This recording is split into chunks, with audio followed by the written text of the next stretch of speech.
your thoughts on Marner being the lone all-star selection for the Leafs? It's kind of funny when things are going really well, you don't notice certain things or put as much emphasis on certain things. Because when we had this conversation last week about potential all-stars for the Leafs, and may have more than one based on the vote, the two names that immediately came to mind for me were Nylander because of his goal pace and Matthews because he's Austin Matthews. He's like a star. He's a star of the league. Was on the cover of the EA Sports game twice, for crying out loud.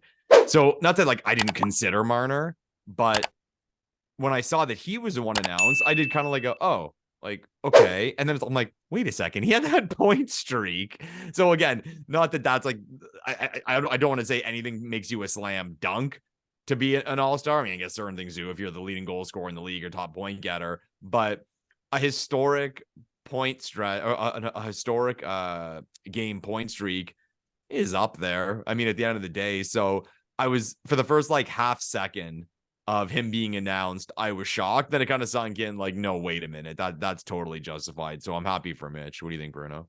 Yeah, I think most Leaf fans honestly had the same reaction because I think a lot of people were anticipating that it was going to be Matthews or Nylander getting the nod. But then, as you said, you think about the point streak and you're like, oh my God, this guy just had a 23-game point streak that ended 2 weeks ago. Of course, he's an all-star because that was one of the biggest stories in hockey. And Marner's had a great season. And even if you look at the Leafs, scoring leaderboard right now, Marner once again leads the team in scoring. It's amazing to me how, we view Austin Matthews in this superstar light and he's one of the faces of the league. And there's Mitch Marner, 23-game point streak this season, leading the team in scoring again, which he's done 3 times in his career. He's got 49 points in 41 games.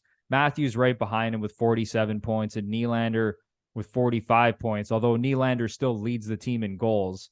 And I think it's also it's almost, this happens in all sports where you just kind of get bored of the narrative and the same players. And I think that's what got a lot of people excited about Nylander.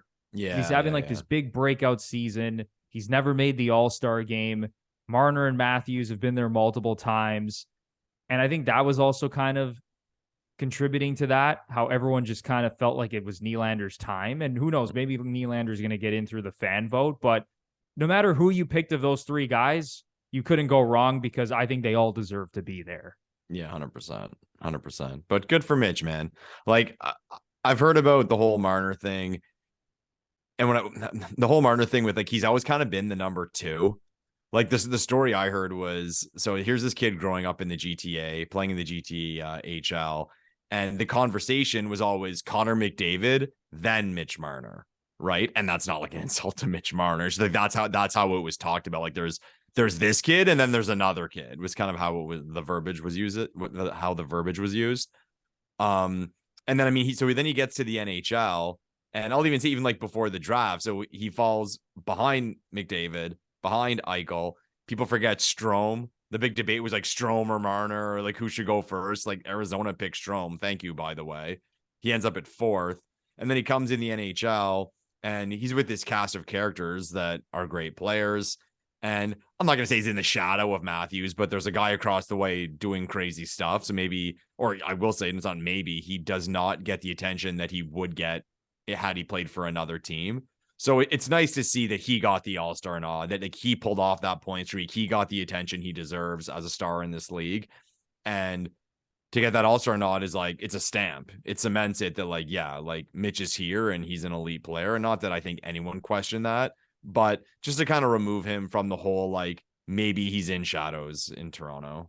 And people forget in his rookie season, he was in Babcock's doghouse at one point. He had him on the 4th line. He wasn't getting a lot of minutes, and he still finished his rookie season, I believe, with 60-something points. Fucking Babcock, just man. Absurd.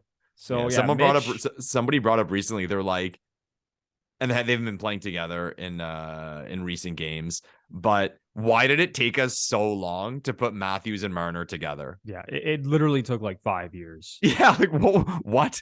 No one thought about putting one of the best passers and one of the best shooters on the same line. Talk about trying to galaxy brain it, right? Just absolutely horrible. Embarrassing, man. And I know that right now, Matthews and Nylander are looking good together, and Keefe has, separated those guys when they were playing together for the first 20 something games of the season. But it's like, come on, it really took us 5 years to figure out that those two would be absolute magic together. Like they come together, their first full 82 game season, and Matthews scores 60 goals. Yeah. Get it together, man. Thank God for Sheldon Keefe, who I always sing the praises of Sheldon Keefe. That guy does not get enough respect. I still think he should be right up there for the Jack Adams, and he's not going to win it because people are stupid, but it is what it is.